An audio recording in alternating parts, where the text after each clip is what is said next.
wanted to begin, Toy and Cornelius, first of all, again, by saying thank you for taking the time and making the time for Mondays at Beinecke. Some in the audience know you and Cave Canem well. Some are encountering Cave Canem and your work for the first time.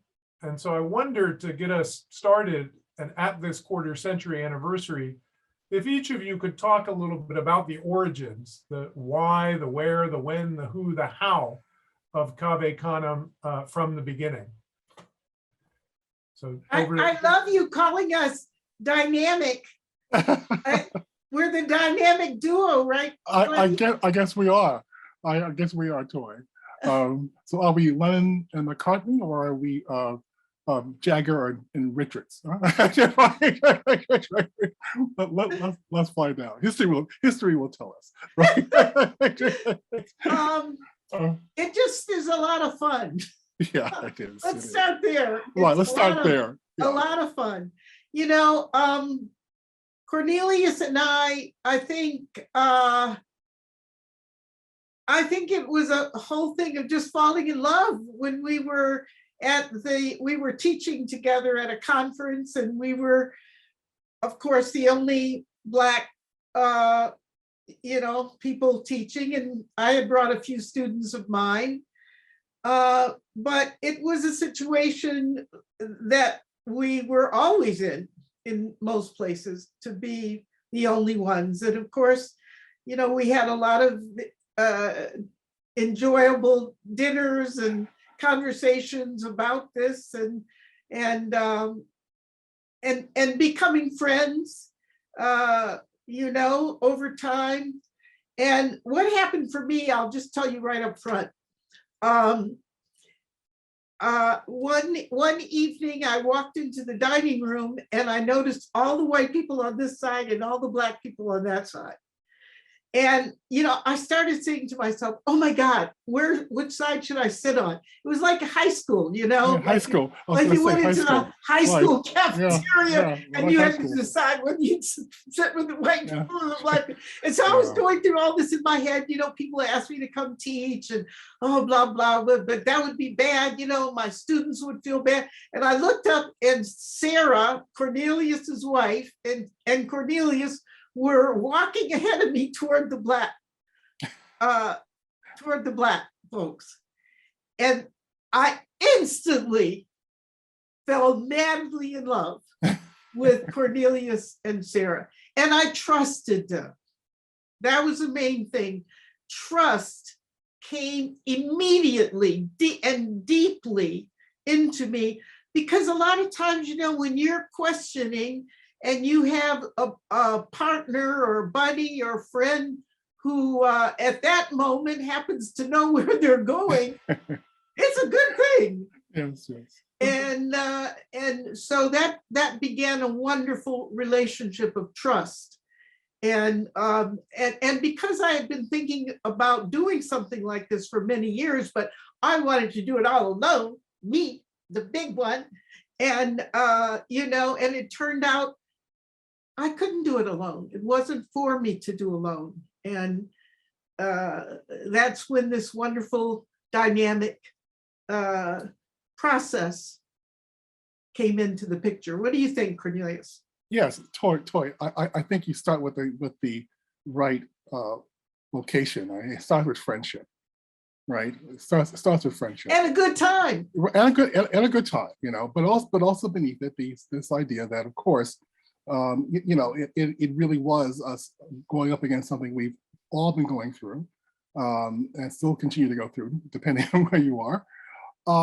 And for me, it like Toy, I had been thinking for years about trying to think about this space, but it always sort of folded in on itself. You know, when it came to the logistics of it, or how would you pay for it, or who would you get it, and it would just collapse under the weight. But when we finally, I mean, when we were when later after that session, that writing conference, we all went off to Italy, to Capri, and Toy On vacation. On vacation, right, on vacation. And Toy let me know that she had been thinking about this, tried it at the University of Pittsburgh and got turned down. I had thought about doing it when I was teaching at the university, at Sarah Lawrence College, where I was a guest poet there. And again, both of us sort of, but when I heard Toy say that she had a thing, I realized I'd found my partner in crime. Oh my God, she's thinking. Anyway, and it is a partner in crime, isn't it? Right, really. She was thinking of doing the same thing I was thinking of doing. My God, how could you? We hadn't talked about until we got Capri, right? So it's one of those moments. Basically, the door just opens. There is a photo of us, me, Sarah, and Toy sitting at the table on Capri after we just starting to plot what Cave Canem was going to be. We haven't got the name of Cave Canem yet. It was wonderful. I just discovered it in a pile of photos because I was featured on a PBS, the PBS News Hour. We had to find old photos of me, and looking through this pile, I found the photo. Right? It's not just us in Capri like going, hi, we're having drinks and everything. This is the three of us at the table, and the discussion is Cave Canem. And it's really amazing to see that moment. And right? And I was thinking, before we were meeting today, that it's not an institution to me, it's a process. Yes. Because as soon as these things happened, it was already moving. Right. Because when I remember walking over to the place where Sarah and Cornelius were sitting, and my heart was pounding, I was going to give my secret away, and share this thing, and, would they, it was terrifying, it was terrifying. But that's how it is. It is terrifying. It's terrifying to write a poem. You're putting yourself out there. You're vulnerable, but you give yourself to this process, So anyway, I said, well, where will we get the money from? I tried to get money and I was turned down. And Sarah said, let's do it out of our own pockets. And so each person, boom, boom. And then I said, well, where will we do it? And I remembered my friend, Father Francis Gargani, said, well, if you ever decide to do anything like this, I'm the retreat director at a monastery on the Hudson River. Right. And so the very same day we called him up, can we come up there next year?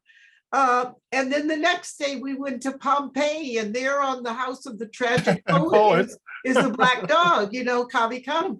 And Sarah did our logo, and the difference between the dog on the House of the Tragic Poet and our dog, Cave Canem, is she broke the chain. Right behind you. It's right behind you. Yeah. Right. I think you guys sent me that one. Right. And but that's exactly right. I mean, it is one of those things that when you break a silence, when you are trying to take a chance, right? Because you don't know, right? It could have been that suddenly. You don't know. No, you don't know. It could have been that you said this and I went, oh, Toy, come on, there's no need for that. Oh, come on, who hurt you? Right, it'd be that kind of thing, right? But we both, our experiences, our life up until that point, sort of geared us for that moment, to be ready for that moment, and the elements were in place, but we didn't have a unifying, idea for all those things. You knew Francis, but you didn't know what to do with Francis. We knew we were making enough money as professors to do something with our extra income, but instead of going overseas every summer, we do this instead, right? It was all the elements were in place. It was a very good point, Cornelius. They were all there, plus the experience that we had as poets in academia, or just being Black people in period, and suddenly it was sort of like, oh yeah, that made it, like I said, like my Toy, I was thinking about trying to figure out, how do you do this? You can't do it, right? You always talk yourself out of it, and this was the moment when all those different elements came together, a life experience. Sarah, I have to mention that wasn't a casual remark from Sarah. That was something that came out of her life of living with her activist parents, right? And as a matter of fact, I met Sarah because Sarah basically invented the high school I went to from my junior year on. So because she had been going to regular high school, and this is really just thought it was awful, and convinced Carolyn, Sarah's mom, who also became one of our directors at Cave Canem, to how bad it, how took her through school, see how bad it was, and then started a school that I ended up That's right. attending. So all of these threads are what we're talking about. We're talking about that moment, all the stuff that we carry into. Both of us carried into that moment, and really, I would say all three of us carried into that moment. And beyond that, the fellows. Well, that's right. Well, we asked Elizabeth Alexander and Alpha Weaver to come teach for nothing. And they said, hey, sure, I'm there. Right. But yeah, it's the same idea of the breaking silences, right? We come up and say, okay, are you crazy? No, I'm not crazy. Are you crazy? No, I ain't crazy. Let's try this. Let's try this. And we try it. And then we have to ask somebody else to do it, right? I mean, because the way I remember this, it's kind of an experiment, like I said, a process, ongoing process, but also an experiment.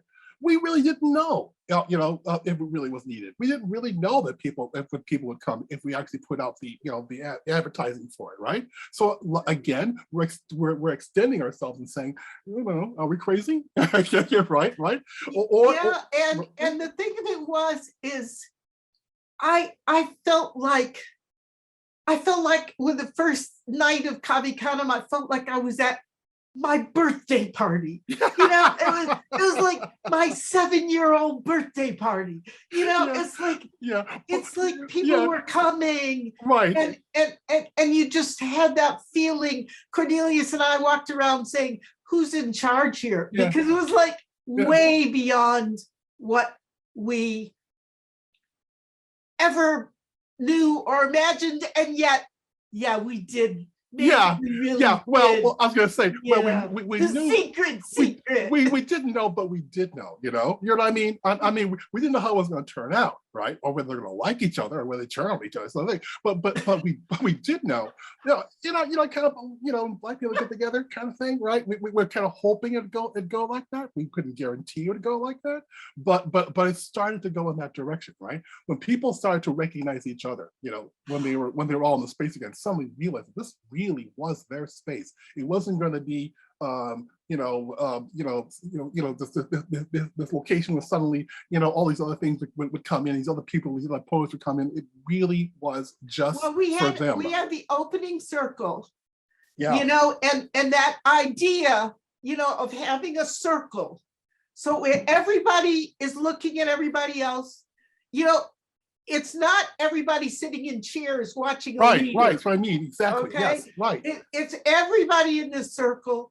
And I think the idea that even if you weren't sure that you could really be a poet, you knew that gorgeous person sitting next to you, you knew they were a poet. And it was like reflection. And one of the men in the circle said, "This is the first time I've been able to let down my defenses." Yeah. A Black man letting down his defenses. It was a safe place to be yourself. And then everybody there wanted to protect it. Right. Exactly. It wasn't just us who wanted to protect that space. Every person there knew how sacred it was and how it needed each person, because it wasn't just me and Cornelius that saved it. That I keep saying, angels swoop down in time.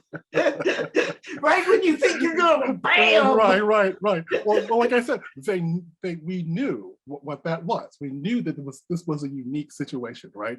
I mean, there's been other workshops and other stuff in the world. I mean, I'm not trying to say that we invented the wheel or anything, but for that particular moment, people knew what we had just entered into, right? And they recognized it, and they recognized each other, right? And they gave themselves this wonderful permission, right? I mean, and that's really the empowerment of that first summer was just so just mind-boggling, right? Right. People, again, it goes back to the idea of what we were talking about all along. It's about trust, right? I trusted Toy trusted me, we trusted the fellows, trusted each other, we trusted the faculty, we trusted that everyone, when they entered that circle, into that realm, into that space, would understand what the dynamics were without having to define or describe what it was we were trying to do, right? And also, I think it gave the fellows the idea that they were empowered in this as well. It wasn't, right, as Toy was saying, it wasn't me and Toy being the big poobahs, right? We were sitting there saying, now you should do poetry the way we do. But it was basically come in. And so many different voices. I think that's one of the best things we did, Cornelius, and how we to do, chose people. I really think that we did that for almost 20 years. Yeah. And you may still be doing it, but the thing of it is how we did that together and how it worked to bring in all these different kinds of poets, I think was an amazing, we didn't aim at anything, but we aimed at trying to get different kinds of voices. Right. But it was all in the recognition of what was felt alive, what felt because we would have sometimes 350 manuscripts to read for 15 spaces. Mm-hmm. Yeah, I know. That was always, it can always be tough. And the idea was that we were looking at all those manuscripts. You're right, there's something there, right? We felt needed to be at that person. I think we were really good at that, Cornelius. I think we were too, Toy. I think I do. I think, but your sharing is really incredible. I wanted to Toy bring in a question from Nancy Cool that builds off of what you said about process. And Nancy has noted that the retreats have both a daily writing practice by the individuals and then group sharing and community sharing. And if you could talk some about that dynamic and interplay of the individual writing exercise and sharing it in community, and how that process plays into this community building, and what you have reflected on, each of you, on creative practice and the sort of community conversation about creative practice that's come out of the retreats. Well, I'll just say that I taught in the Poets in the School program for 25 years. And I'd have people write, everybody had to write right on the spot. And me too. And I wrote too. And then also when we were at Squaw Valley, everyone had to write every day. So I was aware of how important it was to face that fear, because there are writing conferences where you look at a poem you wrote a year ago, right, and everybody comments on it. And it's nothing like having to turn in a poem every morning. But, that's really where people gelled, because there was one room 25 years ago, nobody had a computer, but there was 2 computers in the room. And people would be in there all night helping each other write poems. Somebody who was writing, an experimental poem would help somebody do a narrative poem.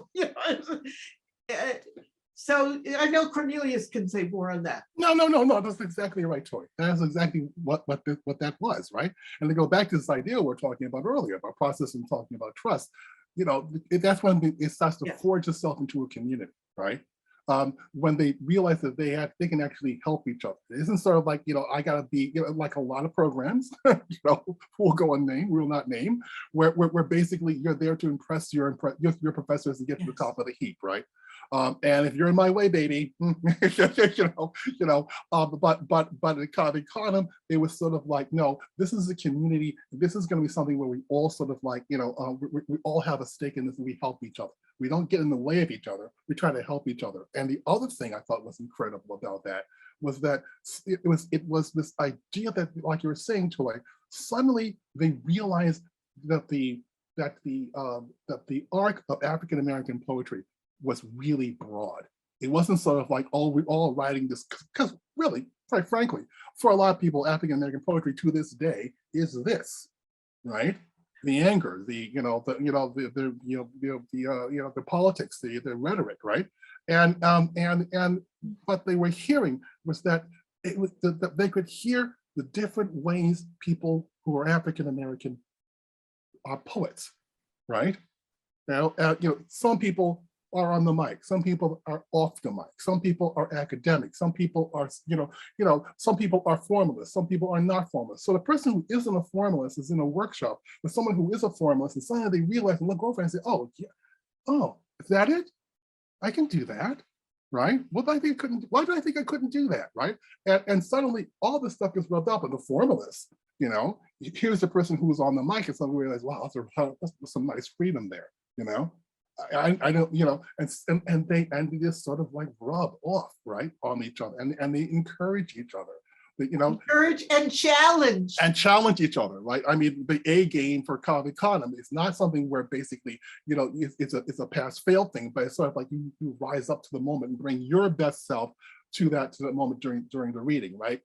You represent, yeah, as they say, right? But it's a different kind of representation. It's not like you're there to simply just to outshine everybody. You're there to simply say, here I am. This is what I sound like.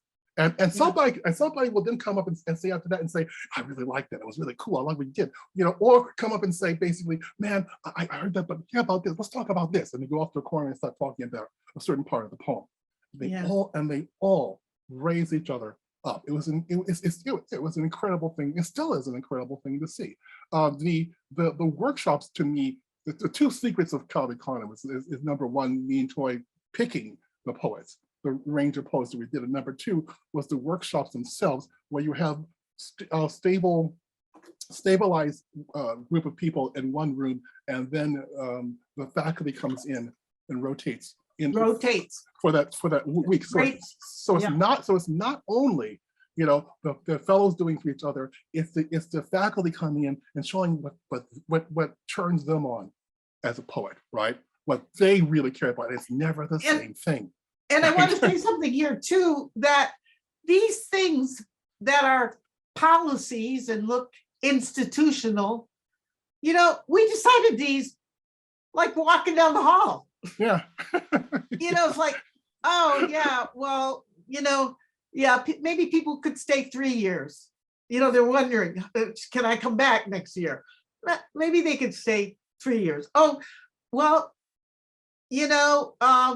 maybe we could have, these weren't policies. It wasn't an institution. It was just something you talked about and made a decision at, at lunchtime or something. Yeah, my favorite story is the tradition of the second years helping the third years graduate. We have this graduation ceremony, and just as we got to the final of that point, some fellows came into the office and said, "Well, the tradition at Cave Canem is that the second years have to set up a graduating ceremony for the third years." I said to Cornelius, I thought maybe Cornelius was going behind my back and uniting with, So I said, Cornelius, do you know anything about it? It's like, no, I don't know nothing about it. They just made it up, right? Thinking about raising up, as you both so brilliantly and beautifully said, raising up a multiplicity, a polyphony of voices and also tradition leads to asking about archives. So Cave Canem has an archive that's here at Beinecke Library. We're extraordinarily honored to be stewards, and each of your archives are here. And I wonder if you could talk some about the value, importance that you see of Cave Canem, the home for Black poetry, having its own archive and being amidst these other voices, and also just reflect some on what you think and how you think of each of your own archives being with Cave Canem's and with each other. So talk about archives, value, importance, and the use that you hope current and future generations will put each of yours and Cave Canem's to use for. I don't know. I mean, first of all, I'm so grateful because, so much of what we've made into survival and art has been lost. And and to show this, you know, I'm not talking about myself, but there is a brilliance here. There is something incredible, you know, striving for life, and willing to do anything, you know, outside of the bounds of what's called for or necessary. You know, you're really seeing something that's,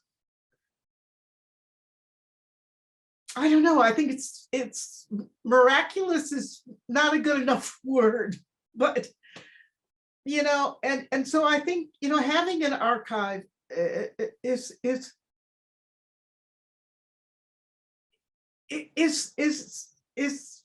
really, you know, so fortunate.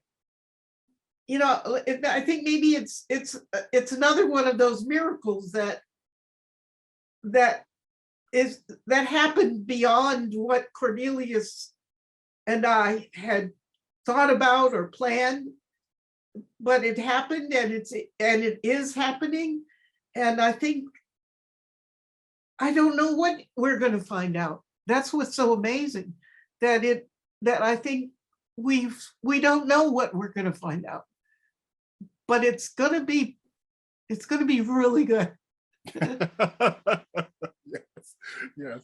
Well, I'll tell you, for me, personally, when Beinecke came to us and said they wanted to purchase the papers, both Mine's Toys and Cave Canem, that's when I knew we were historical.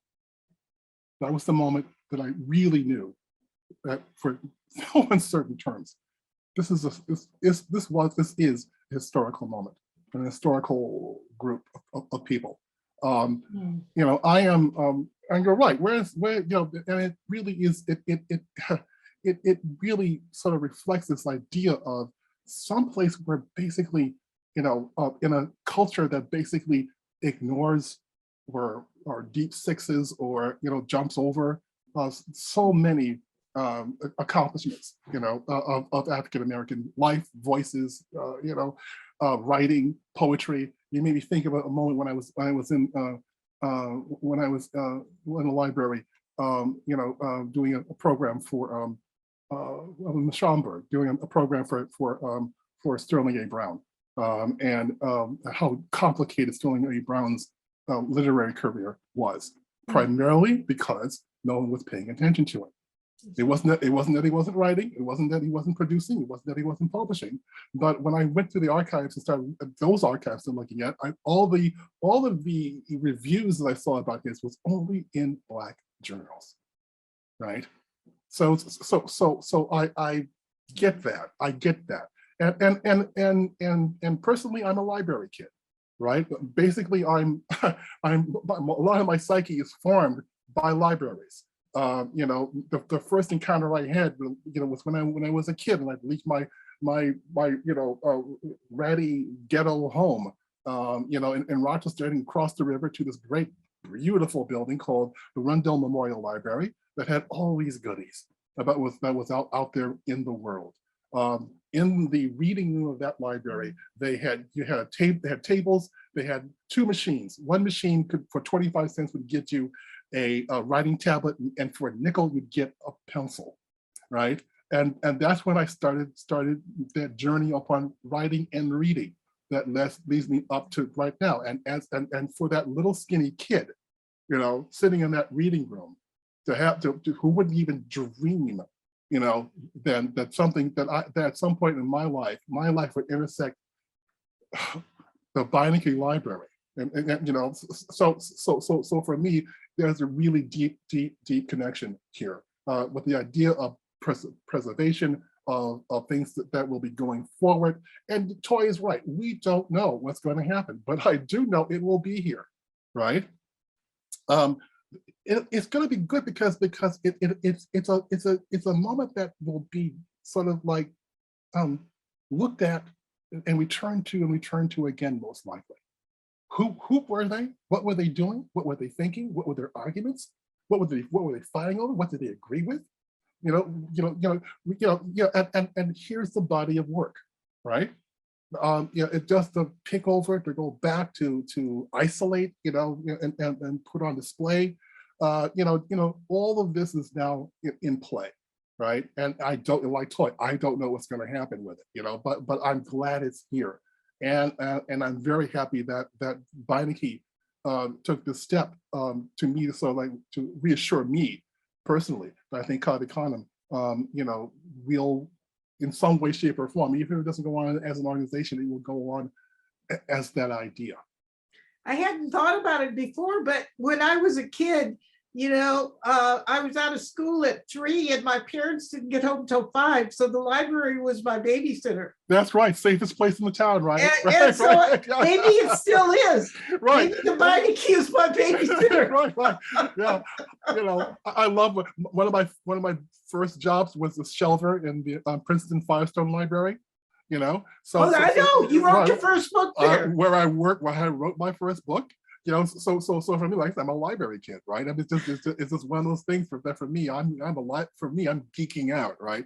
So this is about potential new term, Toy, in addition to curator and archivist, another babysitter, right? Might be deployed. The architect of this building said that he hoped it would be here for 2,000 years. So we pray that each of your and Cave Canem's archives will be stewarded for that long, and if in fact there is a world 2,000 years ago, right. It will be because of the striving for life, as you put it so beautifully, Toy, that you and Cornelius and Cave Canem speak into. So the two go together. I think a world worth preserving and a world that is preserved requires the intangible but essential words that you make. I wanted to bring in another question that Nancy asked me to share. Nancy, yay, Nancy. Hey, Nancy. Shout out Nancy Cole, the great curator of poetry here in Beinecke Library. And it's the interplay of solitude and community. They're both so important in the practice of Cave Canem and its work. Each of you are essential and unique voices, but community makers. And if you could talk some about the interplay and the importance, we talk a lot and have talked about the importance of community, but I wonder if you could foreground some and discuss the importance of solitude in each of your lives and work and how it may play a role within Cave Canem itself and in the craft and practice. So amidst community, where does solitude play a role?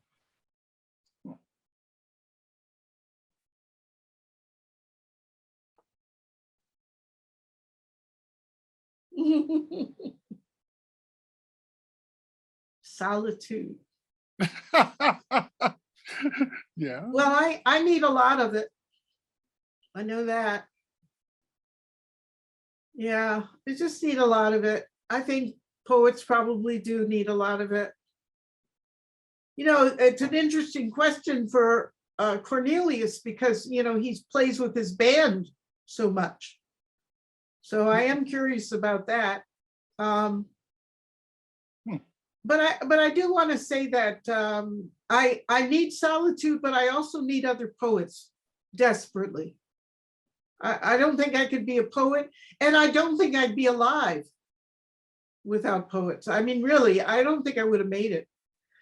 I was just asking about a nun that taught me, and I used to go to her room after school and talk to her. She was a second grade teacher. And I remember when I was in the 6th and 7th and 8th grade, and even in high school, I'd go down to her room and talk to her. So anyway, I wrote the IHMs and asked about her. And it looks like she was that kind of person to many, many people, not just me. And she died when she was 45. Oh. And she was only, 10 years older than me or something, 15 years older than me. I mean, so solitude, yeah, I need to talk. But I also need not to talk. Mm-hmm. I told people, I did a keynote at AWP, and I told them, I said, write the hard poem. You've got to write the hard poem, write the hard essay, write the hard, the hard one, the one you're scared to write, write it. And then Don't write the hard poem. Sit in a chair and just put your arms around yourself and say, oh, I love you just the way you are. You don't have to do anything. You don't have to write the hard poem. You know, it's this balancing act Yeah. that you do between two opposites that is the thing I think that makes art happen. You know, it's a kind of insecurity, you know, but you let go and something comes out of that. And I think that's how you live as I live as a poet, you know. Yeah. There's so many different ways of putting that, Toy. I mean, yeah, you know, you know, let's talk about this way in terms of Cave Canem. There's both. There's because being a Cave Canem is really kind of like being at a party. There's all this stuff going on. People are recognizing each other. They're glad to see each other. They're hanging out. But there's always going to come a moment where they're going to have to come back to the page and think and write, right? And that's baked into the structure of the conference, right? You know, I mean, and I think this touches on what Toy was saying. You have both of those elements are baked in the Cave Canem. You have your community that you can always hang out with and go and say, but sometime during that day, you're going to have to get in touch with the page, get in touch with the hard poem, get in touch with the non-hard poem, and because you're going to have that poem mimeographed or copied, I should say, and in the bin and off to workshop. So at some point, worked into this is a moment where you're going to have to be, you're going to be quiet. You're going to be contemplating. You're going to be figuring out what you really want to say for the next day. And that happens every day that you're at Cave Canem. So you know, there's a balance, as Toy was saying, between both of that. You get to see that at work at Cave Canem, and I think that's a great thing to have. Not every poet needs solitude. Some people really love it. Some people have, for some people, it's a privilege to have solitude. Some poets don't have that luxury to have solitude, but they figure out ways of trying to find a moment where they can sit and become or engage with that part of them, you know, that speaks to the larger part of them. So I think all of that is, you know, is good. I mean, like I said, there's so many poets in the world, so many Black poets in the world, so many ways of writing poetry. Solitude is a really wonderful thing. What I call it basically is just simply, you know, again, it's a moment it's quiet, right? It's not necessarily solitude. It's a moment where you can simply sit back and simply say, here's the page, here I am, or here's the screen, and here I am, and here we are again, right? That old dance between the blank page, the silence, and what you want to utter. Thank you both for those reflections. Audience question, and there's a number of questions, and invite folks to share your questions in the Q&A or the chat. But a question: any possibility of having a Cave Canem book on the craft of poetry and on the craft of building a community of poetry? So that's a sort of yes, no. But I also would use it as a prompt, your own reflections on what is the Cave Canem craft of all poetry. over the map. Yeah. You remind me, we're really proud of the fact that there's no school. There's no Cave Canem style. There isn't a Cave Canem poet that you can start pointing and go, yeah, you see, yeah. Because as soon as you park the chair and says, yeah, you can go to Harriet Mullen. You go to Harriet Mullen, you can go to, I mean, it isn't sort of like you sort of go, aha, there you go, that's a Cave Canem poet, right? And I think we're both very proud of that fact. You know, you can't put your finger on a Cave Canem poem and say there's a Cave Canem style. There's a Cave Canem attitude, maybe, but not a writing style per se. And you know, one of the things that Cornelius and I tried to do when we invited faculty was to get different kinds of poets to teach, so that, you know, when people would come, they, like Cornelius said, they rotate, you know, around the different poets who are teaching, so they'd have, you know, different poets styles that they maybe try to write in that particular day, or maybe that particular poet would give them assignment for the next day. I remember when Sonia told everybody when we were in the monastery, whatever room they were in, they had to go do research at the monastery library and write about the saint. Their room was named a certain saint. And then they had to write a poem, in the voice of the saint. So yeah, just all kinds of stuff. Or about Weaver inventing a poetry form at Cave Canem. Or the bop. The bop. Yeah, right. Exactly. Perhaps there needs to be a Cave Canem encyclopedia then. Maybe the archive functions in this way. Nancy had asked also to raise, in terms of the daily exercises and other work, has there been, or have you thought about anthologies coming out of? Oh yeah. Oh yeah. Oh yeah. Oh yeah. It's gonna happen. It will. Yeah, it will. It will. It's nearly happened a few times, but it will happen. But it'll be an interesting selection, because I think how many people have gone through Cave Canem at this point? Over 500. Yeah. Yeah. So if and some people aren't with us anymore, but even if every Cave Canem poet sent in one poem, right, to be in the anthology, that's a big book, right? So it is, but it's going to happen. It will happen. I'm pretty sure of that. The creators and guides of this, how for each of you has the 25 years plus now of Cave Canem influenced your own poetic practice? How, if you were to reflect on how your practice has evolved and changed over the course of the last quarter century? I think I'm a lot surer of myself.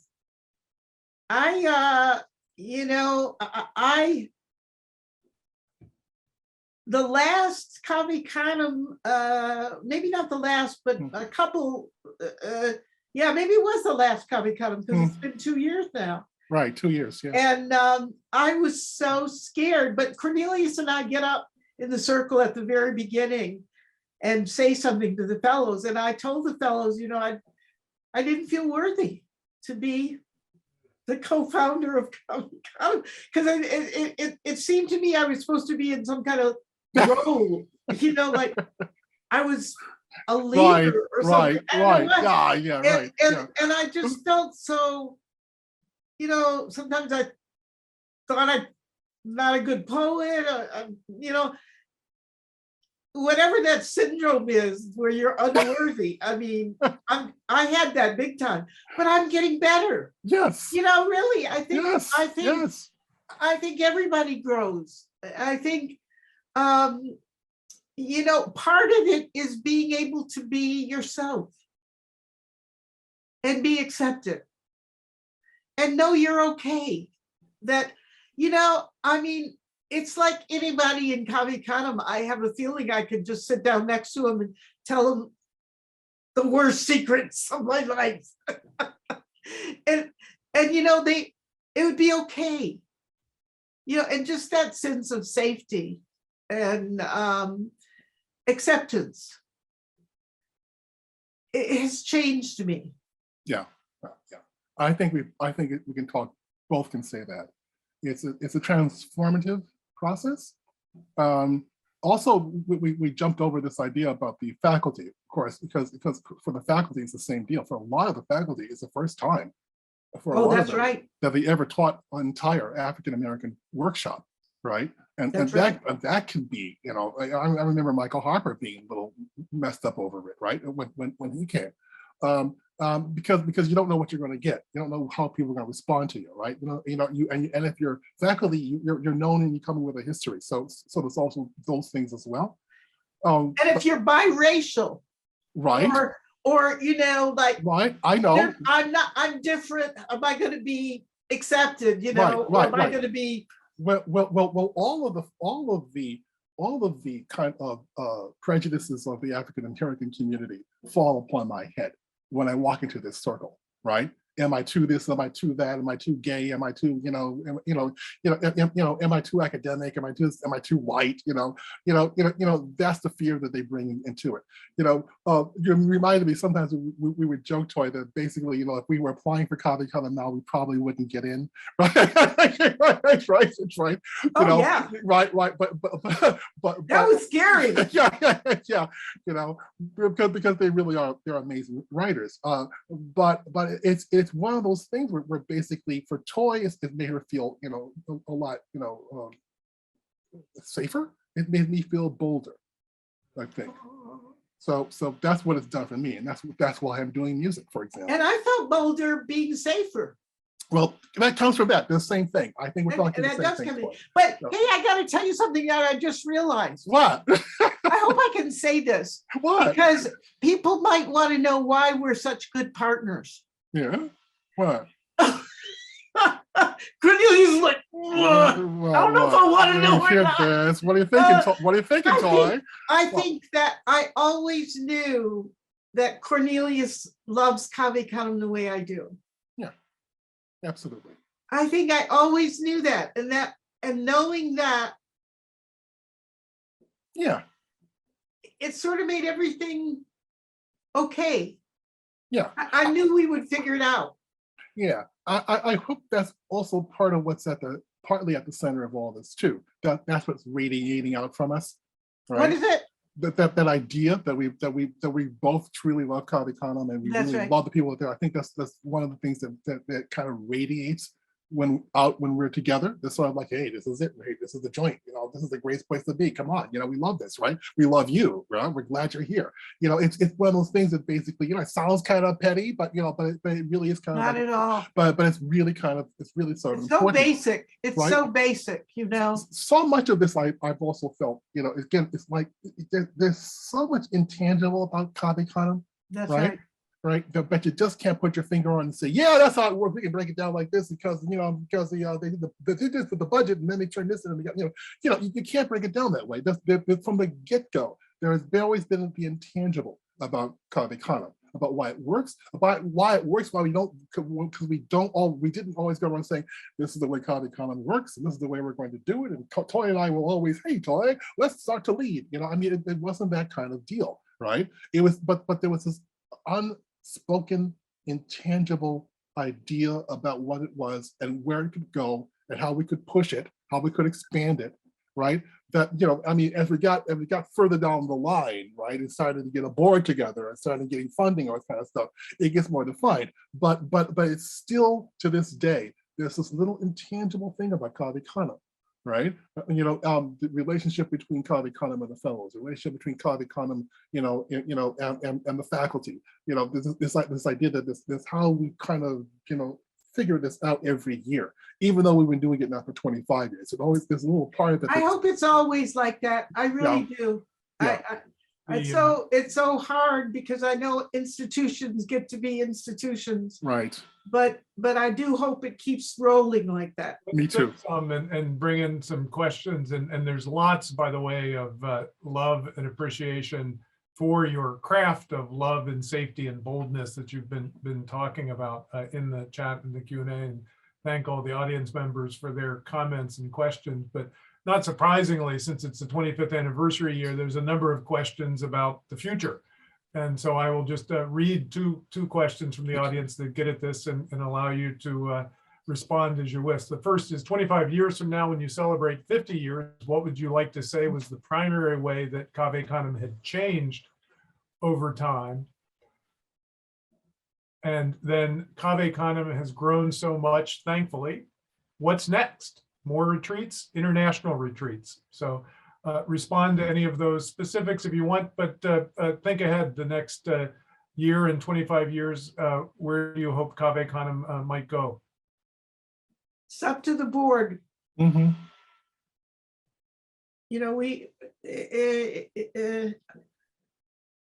I think, from my point of view, I'm 81 years old and, it's time for, I don't know, me to be sort of less present Mm. I think, Cave Canem has got people of all ages, all different kinds of skills. They're Black people, so they have a lot going for them. And I think, I trust that people will figure this out, Yeah, yeah. I mean, there are obvious things that, it's nice if we get funding, money is good, doing the things that we've been doing, but doing more of it, or, all of that is good. Yeah, I totally agree with you, Toy.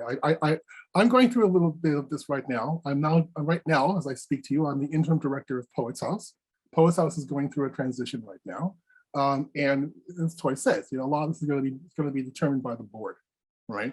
Right now, Poets House is trying to get from a dormant states to being back in the world, but also back in the world and starting thinking about those exact same questions. What kind of Poets House is it going to be? It's going to be the same old Poets House. It's going to be talking to different communities, right? Same questions. Same questions that they're asking about Cave Canem. And I know that it's going to be to a great extent because of the people that you bring in, right? You're going to hope that the template is solid enough and malleable enough, right? That you don't lose the shape of the group of the organization, but you're able to expand or even sometimes contract in a way that's going to keep that program going. The core of it, I guess, is another way of putting it. So I think that's what you always go back to. You go back to the core. 25 years is a long time. We will not be here in 25 years. I can guarantee, this is one thing I can guarantee. Both Toy and I will not be here in 25 years. So we hope that what we've set up now, the core values of Cave Canem, the idea of a division of Cave Canem, is something that somebody else is going to be able to jump off on. And they are doing it. They really are. And they are. I know. President, Absolutely. Lisa Willis, our ED, she's brilliant. Yeah. And they're wonderful and love Cave Canem and love the fellows. Right. And a good moment to share the good news with this audience. Your current, I think, board president, Tyamba Jess, has just been appointed the Yale English Department's Rosencrantz Writer in Residence for 2023. So further, the many ties of Cave Canem and its family and Yale and this library. So really glad. Wonderful. How wonderful. How wonderful. Congratulations, Tyamba. This is great. A program note that I put in the chat before a final question to you, Toy and Cornelius. Next week at Mondays at Beinecke, my colleague Albert Lee of the Yale School of Music will present on the literary voice of Langston Hughes in American music. So another poet in the archives here at Beinecke Library. And so I hope all that can will join Professor Lee for that next Monday. And final question is a prompt to each of you of a favorite story. I'm sure there are countless favorite stories, but even if it's something that comes top of mind over the last 25 years, that a story that might convey to the audience what Cave Canem is and has been. So open invitation for a couple minutes from each of you of some storytelling from the last quarter century of what you've so beautifully made and grown. There's so many I know. that are, that are tinged with irony and humor, mixed. But I'll tell. What? What's what? I'll tell a floaty story. Okay, floaty story. Okay. Because some of those stories tinge with irony.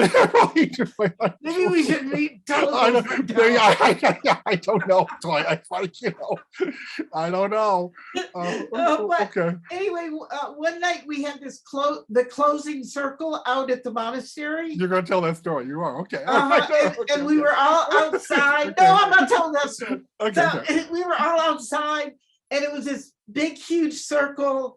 And over the circle, there was the gold moon was so huge. I think it was our second year or our third year. And it just felt like the universe was saying, I got you. Yeah.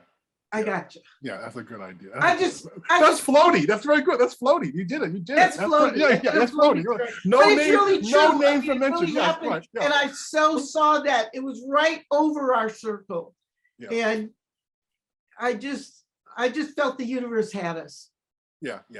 Well, I'm going to tell you moments that I wasn't around for. I think because that really did. I think really cemented it. Like for example, the first summer when people went down to the river for the first time. Oh right? yeah, you Right? got to tell that. We were up on the roof partying. That's right. right. While that was going on, the fellows decided to take this little midnight walk down to the river with thing, and it was kind of like singing and humming and and reading stuff. And they when they came back, they were a community. Right. The second one I missed because we were doing something had happened, and Sarah and I had to go off campus, and so we missed the reading that Lucille Clifton and Sonia Sanchez did. Right. Oh. Right. I wasn't there for that. But we got back the next day to be told that the roof had been raised. Right. And we tried to duplicate it later at the new school. We got them and it's actually on tape, and it's not a bad recording. It's a really great recording, but I know that was a moment when basically again people sort of went, oh my God, all this wisdom sitting there, oh my God, these two women, oh my God, Yeah, and to tell you about Cave Canem, how it continues, I called Sonia about 8 months ago, I guess. I'm going to call her again in the next few days. And we had this great conversation, and she told me, Toy, every morning when I get up, I write a haiku before I do anything else, and I set my intention for the day. I said, okay, Sonia, I'm going to do that too. And so that's what I'm telling you. Sonia told me what to do, and I do it. Right. And you know what? I think it brought me to some of the things I'm writing now. I think it opened me up. And so you still hear from the elders, Yeah, I still hear from Lucille. Yeah, I do too. I do too. I totally do. You may think there's one story about Sonia. I was driving her back from the conference. We stopped to get coffee, and she was getting coffee. There was a young African American woman there, and you could tell for whatever reason she was just down. Right? She was just down. And Sonia said, just really quiet. Just looked at her and said, "My sister." Right? And the way she did it, it was like something like, boom. The woman just saw it, got the energy, just went, oh, that kind of thing. It was an amazing thing to watch, right? Right? She wasn't saying, "How you feeling, sister? How bad is it?" It was sort of like, "Hi, sister." And she just looked at her, and she knew she had been seen by this woman, right? For whatever crap she was going through that day. For that moment, she had been seen by this other Black woman. She probably didn't even know who the hell she was, right? Right? Just some Black woman trying to get coffee, right? But it was just the presence of Sonia, this transformed that moment for that woman, for that part of the day. And I've never forgotten that story, right? Right? It's something you want to shoot for. Thank you so much. We are at time, but I think we've proven that we will have another hour and many, many more hours, thanks to the stories that you have made and the space that you have made, the boldness that you have shown in creating this safe home, this extraordinary home for Black poetry. And on behalf of all of us at Beinecke Library, we are enormously grateful for the fact that each of you have chosen Beinecke Library as a home for your archives and for Cave Canem's archive. It is a privilege for us to call this place home because you are part of it, for all that you have done for this place and for the world. Thank you so much. Thank you all for joining us this afternoon. Thank you. Here's to the next 25 years and 25 after that of Cave Canem. Thank you. Thank you so much. Thank you for inviting us. Meant so much. Good to see you, Toy. I'm calling you right now. Okay, all right, okay.